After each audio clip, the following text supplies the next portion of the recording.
اچھا اب ایک چیز یاد رکھ لیجئے، یہ آپ کے ویسے کام آئے گی. ایک ہوتی ہے وہن.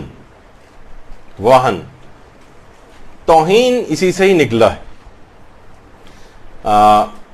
اس کے لغت میں اس کے معنی ہیں سستی، ضعیفی، ضعف، توانائی میں کمی، ناتوانی جس کو کہا جائے، کمزوری.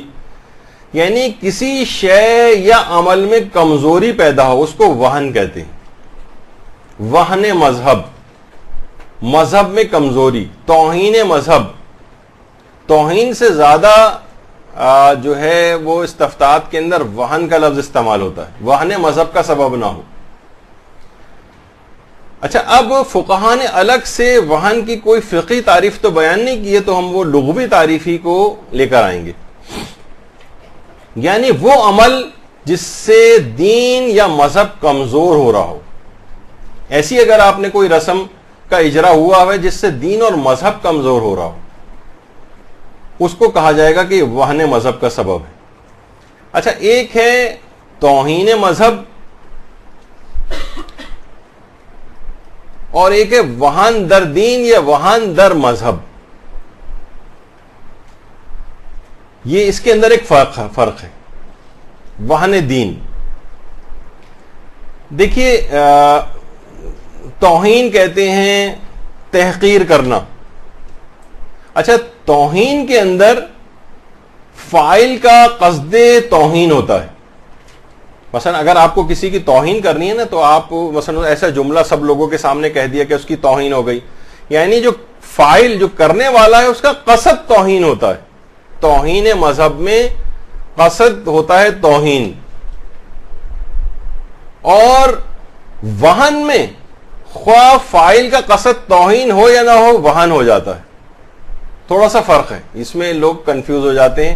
دیکھیے توہین میں جو توہین کر رہا ہے نا اس کا ارادہ ہی توہین کرنے کا ہوتا ہے، جبکہ وہن میں یعنی وہن میں ایسی توہین ہو رہی ہے کہ جس میں فاعل کا قصد ہو سکتا ہے توہین، ہو سکتا ہے نہ بھی ہو. یعنی میں نے ایسا کوئی عمل مراسم عزاداری کے اندر کیا کہ معاذ اللہ میرا ارادہ نہیں تھا کہ میں مذہب کی توہین کروں، لیکن خود بخود توہین ہو گئی. اس کو کہتے ہیں وہن. توہین میں فاعل کا ارادہ ہوتا ہے، یعنی جو کام کر رہا ہے کہ میں توہین کر رہا ہوں، اور وہن میں خواہ فاعل کا قصد توہین ہو یا نہ ہو. مثلا تعویذ، مثلا دیکھیے تعویذ کے اندر کیا ہوتا ہے، عام طور پر قرآنی آیات ہیں اور اسماء حسنہ ہیں. مثلا اب لوگ اکثر یہ سوال کرتے ہیں کہ تعویذ پہن کر مثلا ہم باتھ روم اگر جائیں تو کیا یہ جانا صحیح ہے؟ اس کے اندر آیات قرآنی بھی ہیں. یا مثلا ایک خاص اب اس قسم کے بھی دیکھیے تعویذ آنے لگے ہیں، مثلا بجلی کمانے کا، اس پہ بھی لوگ تعویذ بنا کے ڈالنے لگے ہیں. لیکن ویسے عام طور پر جس کے متعلق لوگ زیادہ سوال کرتے ہیں، اور یہ بہت مجرب بھی، صاحب اولاد ہونے کا عمل شیخ بھائی نے جو بتایا ہے، اس زمانے میں تو خیر ان کا ہم نے 900 عورتوں کے لیے تجویز کی اور سب کی سب صاحب اولاد ہوئیں، جو سورہ رعد کی آیت نمبر 31 کو کھول کر لکھیں. یعنی اس ایک آیت کو، اچھا یہ ابھی آپ اس پہ نہ جائیں کہ سب لوگ کیونکہ اس پہ ہمارا وہ نہیں ہو رہا لیکچر، تو اس میں اس کو کھول کے لکھ رہے ہیں. جیسے ولاؤ سے شروع ہو رہی ہے تو واو الگ کرنا ہے، لام الگ کرنا ہے، پھر واو الگ کرنا ہے، پھر انا ہے تو الف الگ، نون الگ وغیرہ، اس طرح سے لکھنا ہے. اور اس کے بعد اس کو ایک لفافے میں کاغذ کے اندر بند کر کے ایک عورت اپنے پہلو سے باندھ لے. اچھا ابھی تک لوگ ہمیں فون کر کر کے بتاتے ہیں ہمارے یہاں 10 سال سے اولاد نہیں تھی، یہ تعویذ ہم نے استعمال کیا تو ہمارے یہاں اولاد ہو گئی، اور 5 سال سے نہیں ہوئی تھی اور ہو گئی. بہت ماشاءاللہ یہ بڑا مجرب تعویذ ہے جو شیخ بھائی کا.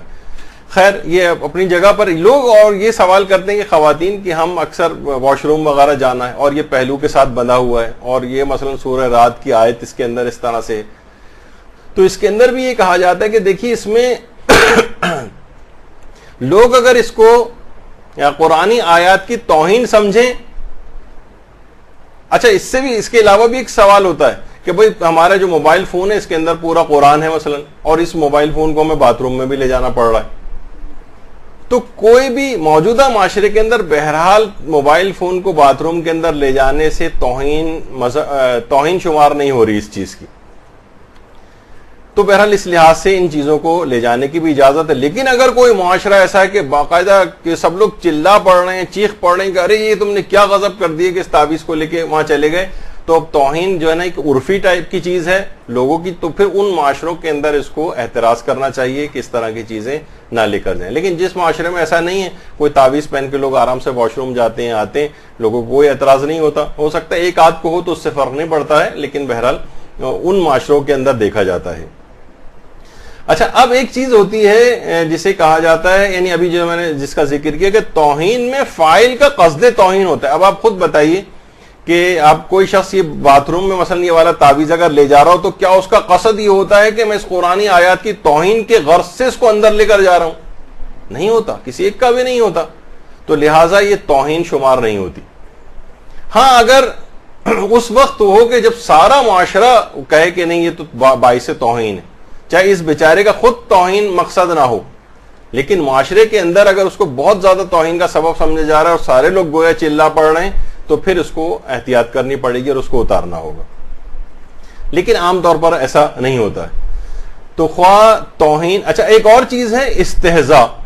دیکھیے مراسم اعضاء کے اندر ایک اور بھی چیز لوگ کہتے ہیں لوگ مذاق اڑاتے ہیں, استہزاء. دیکھیے اس کے اندر ابھی تفصیل تو آپ کو خیر آگے چل کر ہم بیان کریں گے, لیکن استہزاء کو یا مذاق اڑانے کو غیروں کے, یہ علماء نے کہیں کنسیڈر نہیں کیا. کہیں اس کو کہ کہیں اگر کوئی شخص مذاق اڑا رہا ہے نا تو یہ توہین مذہب نہیں. مذاق یا استہزاء یہ بالکل ایک الگ چیز ہے. اس کو آپ برداشت کریں, دلیل دیں, اس سے کسی کو قائل کریں, یا اگر وہ پھر بھی مذاق اڑا رہا ہے آپ کے کسی رسم کا, آپ کے کسی طور طریقے کا, تو آپ اگنور کریں اس کو. یعنی اس کی وجہ سے اس رسم کو نہیں چھوڑیں. توہین مذہب کی وجہ سے بعض اوقات اگر وہ محقق ہو جاتی ہے تو ہو سکتا ہے کہ اس پر پابندی لگے, لیکن استہزاء کی وجہ سے ایسا نہیں ہوتا. یہ تمام علماء نے فتاوے میں ذکر کیا ہے. اچھا, اب دیکھیے یہ جو بعض اوقات یہ ہوتا ہے کہ جو وہن ہوتا ہے یا استہزاء بھی ہوتا ہے, اس میں اختلاف عرف اور اختلاف تہذیب کا بڑا دخل ہوتا ہے. دیکھیے ہو سکتا ہے کہ ایک ماحول اور معاشرے کے اندر اور ایک تہذیب کے اندر وہ چیز معیوب ہو اور دوسرے اس کے اندر معیوب نہ ہو. مثلا یا چلیں ایک اور مثال دے دوں, جیسے انگریزی تہذیب ہے, کسی عورت کو دیکھ کر سر سے ہیٹ کو اتارتے تھے وہ, اور مثلا مسلمانوں کی تہذیب یہ ہے کہ سر کو ڈھکا ہونا چاہیے. اب بہت سی چیزیں ایسی ہیں جو تہذیبوں کے اندر الگ الگ ہیں. کچھ چیزیں, بہت سی باتیں ایسی ہیں جو ایرانی تہذیب ایران کے عرف میں ہے, لیکن وہی چیز اگر آپ پاکستان کے عرف میں آ کر کرنا شروع کر دیں تو یہ تو یہاں قتل و غارت گری ہو جائے. مثلا کتنا آپ ایران کے اندر دیکھتی ہیں کہ لوگ بڑے آرام سے قبروں پر چلتے ہوئے جا رہے ہوتے ہیں. ہمارے ہاں تو تصور نہیں, اور خاص طور پر جبکہ کوئی اس طرح کے نام بھی اس کے اوپر لکھے ہوں. مثلا ایرانیوں سے پوچھو, کہیں گے یہ ان کا مقدس ہستیوں کا نام نہیں, اس آدمی کا نام ہے, تو اس لحاظ سے ہم چلتے ہوئے جا رہے ہیں. وہاں کے عرف کے اندر بہت کامن بات ہے, لیکن یہاں پر اگر ایسا ہو جائے تو یہاں تو لڑائی جھگڑے ہو جائیں. یعنی وہ چیز جو وہاں کے معاشرے کے اندر توہین کا باعث نہیں ہے, وہ آپ کے معاشرے میں توہین کا باعث. ایرانیوں کو آپ نے اکثر دیکھا ہوگا اور ان کے پاس ایک دلیل بھی ہے, وہ یہ کہ سجدگاہ مثلا رکھی ہوتی ہے زمین پہ, سجدگاہ ہے, وہ ٹانگ سے مار کے اس کو دوسری طرف کر دیتے ہیں مثلا. یعنی اگر سجدگاہ کہیں رکھنی ہے تو وہ ٹانگ سے ہٹاتے ہوئے اس کو لے جائیں گے. آپ کے ہاں کتنا تقدس ہے. ویسے ان کا یہ ہے کہ یہ لکڑی کی مثلا سجدگاہ ہے جو, تو یہ کوئی مقدس چیز تو الگ سے نہیں ہے نا, یہ بس ایک لکڑی کا ٹکڑا, جیسے ریت کے اوپر سجدہ جائز ہے اور جیسے پتے کے اوپر جائز ہے, اس پتے کو آپ بہت حفاظت سے چوم رہے ہوں, نہیں وہ تو سجدے کے لیے تھا بس. تو اسی طرح اچھا یہ جو عام طور پر خاک کربلا وغیرہ کی ہوتی ہیں, کیونکہ اصلی خاک شفا تو اویلیبل بھی نہیں ہے کہیں کہ جس کی وہ سجدگاہ بنے. عام خاک ہوتی ہے, کربلا کی خاک بھی ہے, تو اس کربلا کی خاک پہ بھی تو آپ جوتوں کے ساتھ پیدل چلتے ہوئے جا رہے ہوتے ہیں وہاں کے روڈز پہ, وہ بھی تو خاک کربلا ہے. البتہ الگ سے کوئی توہین, تو توہین ایک عرفی چیز ہے. یعنی وہی اگر یہ مثلا یہ خاک شفا یہاں پڑی ہو اور کوئی زمین پہ ٹھوکر اس کو مار رہا ہو مسجد کے اندر, اور ایک ٹھوکر مار کے ایک طرف کر رہا ہو, تو یہاں پر تو لڑائی جھگڑا ہو جائے گا. اتنا زیادہ احترام اس کا اپنی جگہ کے اوپر, حتیٰ کہ چاہے لکڑی کی سجدگاہ ہی کیوں نہ ہو, تب بھی اس کا ایک یہاں پر ایک سمجھا جاتا ہے. تو ایک عرفی چیز ہے. وہاں کے معاشرے کے اندر معیوب نہیں ہے اور یہاں کے معاشرے کے اندر بہت زیادہ معیوب ہے. تو عرف کے لحاظ سے بہت ساری دیکھیے چیزیں ایسی ہیں کہ جو بیان کرتے ہوئے بھی وہ ہوتا ہے کہ مثلا عربوں کے کچھ معاشرے کے اندر ایسا ہے, سارے معاشرے میں نہیں, کچھ جگہوں کے اوپر, کہ جس وقت مجلس عزا ہو رہی ہوتی ہے سارے امام بارگاہ کی دیواروں سے ٹیک لگا کے بیٹھ جاتے ہیں اور حقے بھی لے کے بیٹھ جاتے ہیں. اکثر دوران مجلس ہی حقہ پی رہے ہوتے ہیں, اکثر دوران مجلس سگریٹ پی رہے ہوتے ہیں, اکثر دوران مجلس قہوہ اور چائے وغیرہ چل رہی ہوتی ہے. تو کیا ہے ان کے معاشرے کے اندر, یہاں پر ہمارے معاشرے کے اندر بڑا مسئلہ ہو جاتا ہے. حتیٰ کہ جو لوگ اعتکاف کے اندر بیٹھے ہوتے ہیں اور سگریٹ پینے والے افراد ہوتے ہیں, جب روزہ کھلتا ہے تو وہ بیچارے صحنوں کے اندر ادھر ادھر کونوں میں جا کے سگریٹ وغیرہ پی رہے ہوتے ہیں. وہاں پر بہت معیوب سمجھا جاتا ہے سگریٹ پینا, یعنی کہ مسجد کے اندر یا امام بارگاہ کے اندر, اور اعتکاف میں تو ظاہر ہے مسجد کی حدود سے باہر بھی نہیں نکل سکتے, تو اس وجہ سے ان کو مسجد کے اندر ہی رہنا ہے, اور سگریٹ کے طلبگار ہیں تو سگریٹ بھی ان کو چاہیے ہوتی. تو بڑے یہاں پر مسائل ہوتے ہیں اس لحاظ سے. تو یہ کیا ہے, یہ سارے عرف وغیرہ کے چیزیں ہیں. اسی طرح سے مثلا کتنی چیزیں ایسی ہیں کہ مثلا ایران کے اندر اور عرب معاشرے کے اندر بھی 12 اماموں کی تصویریں بنائی جاتی, گھروں کے اندر لگائی جاتی.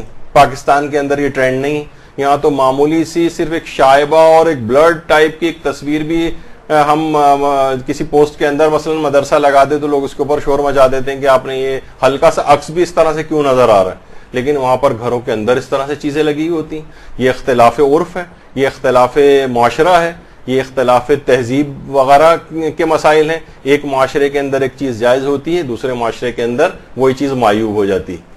تو یہ سب مثالیں آپ کے سامنے اس وجہ سے بھی یہ لائی جا رہی ہیں یہاں پر. اچھا, اب اس پر یہاں کیا ہوتا ہے, کفر و ایمان کا مسائل لوگ جو ہے وہ لے آتے ہیں, حتیٰ کہ ائمہ کی ان تصاویر کے اوپر, بلکہ میں آج اس کی تفصیل میں نہیں جا رہا, اس کو ہم جو فقہ عزاداری میں الگ سے اس کو لے کر آئیں گے کہ کون سے علماء کیا کہتے ہیں کہ ان تصاویر کو لگا سکتے ہیں گھروں میں یا نہیں لگا سکتے, ان کے متعلق ہمیں کیا عقیدہ رکھنا چاہیے وغیرہ. تو یہ اپنے مقام پر آئے گا. ابھی تو صرف میں اس پہلو کو بیان کر رہا ہوں کہ لوگوں کے جگہوں کے بدلنے سے, ملک بدلنے سے احکام بعض اوقات بدل جاتے ہیں. اسی طرح سے مثلا اسٹیج پلے باقاعدہ عرب اور ایران کے اندر ہوتے ہیں کہ واقع کربلا ہے اور نیزوں کے اوپر سروں کو جو ہے وہ لے جایا جا رہا ہے, تو اس کو ایک ویژولاائز کیا جاتا ہے. تو اب کربلا کے واقعات یہاں پر اگر ہو تو لوگوں کو معیوب لگے گا. اچھا, اب یہ اختلاف عرف کا خیال کیے بغیر لوگ بہت ساری چیزوں کو اچھا دیکھیے, بعض اوقات ایک وہ بھی ہوتا ہے نا, جو ظاہر ترقی یافتہ ہو جاتے ہیں لوگ, ان کی پیروی بھی شروع کر دیتے ہیں. وہاں کی کوئی رسم و رواج آپ کو بری بھی نہیں لگ رہی ہوتی, اس پہ آپ کوئی اعتراض نہیں کر رہے ہوتے. لیکن جہاں مثلا جسے کہا جاتا ہے کہ الپاکستانی ٹائپ کے ہمارے جو افراد ہیں وہ کوئی رسم کریں تو اس پر فوراً لوگوں کو اعتراض ہونا لگتا ہے کہ یہ کالے پیلے افراد جو ہے نا, یہ اگر کوئی چیز اپنے ہی لوگوں کے, باہر والوں کو کسی کو اعتراض نہیں ہوتا. مثلا خود ایران کے عرف کے اندر اگر آپ دیکھیں تو وہاں اس طرح کے آلات کا استعمال کرنا ایک بہت کامن چیز ہے, رسومات عزاداری کے اندر بھی, رسومات عزاداری میں بھی. لیکن یہی چیزیں اگر یہاں پر لائی جائیں, اور اس کی مثلا اندرون سندھ میں کچھ جگہوں کے اوپر یہ ماتم اس طرح سے ہونا شروع ہوا تھا, تو اس کے بعد اس کی ویڈیو کو فیس بک پہ جب اپلوڈ کیا گیا تو لوگوں نے جتنے بھی کمنٹس میں نے نیچے دیکھے 400-500, وہ سب صرف گالیوں سے بھرے ہوئے تھے, اور ان کو بد دعائیں دی گئی تھی کہ کیا چیز یہاں پر مثلا یہی چیز وہاں پر ہو رہی ہے آلریڈی, لیکن اس لحاظ سے وہاں پر اعتراض ہم نہیں کر رہے ہوتے. تو یہاں پر لوگوں نے عام طور پر اس کو جو ہے, ابھی ہم اس کے حلال و حرام ہونے کے لحاظ سے جو ہے گفتگو نہیں کر رہے, ابھی صرف عرف کا میں اختلاف بتا رہا ہوں کہ بعض اوقات کس طرح سے اس میں ہوتا ہے چیز. تو یہ ڈھول وغیرہ لے کر آنا یا اس طرح کی چیزیں ہوتی ہیں, تو ہو سکتا ہے ایک جگہ تمسخر کا باعث ہو, یہ تہذیبوں کو ٹکراؤ کی وجہ سے ہوتا ہے. مثلا میں ایک دفعہ پہلے بھی مثال دی تھی, میرے ایک اپنے دوستی نے کہا تھا ایک دفعہ کہ وہ ایران گئے تھے. آپ کو پتا ہے ایرانی جو ہے وہ قہوے یا چائے وغیرہ وہ قند ہوتی ہے, وہ ایک طرف منہ میں رکھ لیتے ہیں اور اس کے بعد آہستہ آہستہ چسکے لے کے اسی کو منہ میں گھلا گھلا کے وہ اپنا اس کو میٹھا کرتے ہیں, جو بھی کرتے ہیں جس طرح سے.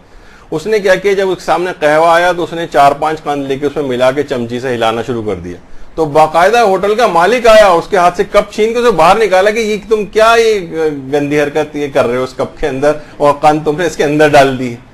تو یہ کیا ہے کہ یہ تہذیبوں کا ایک لحاظ سے ایک ٹکراؤ ہے.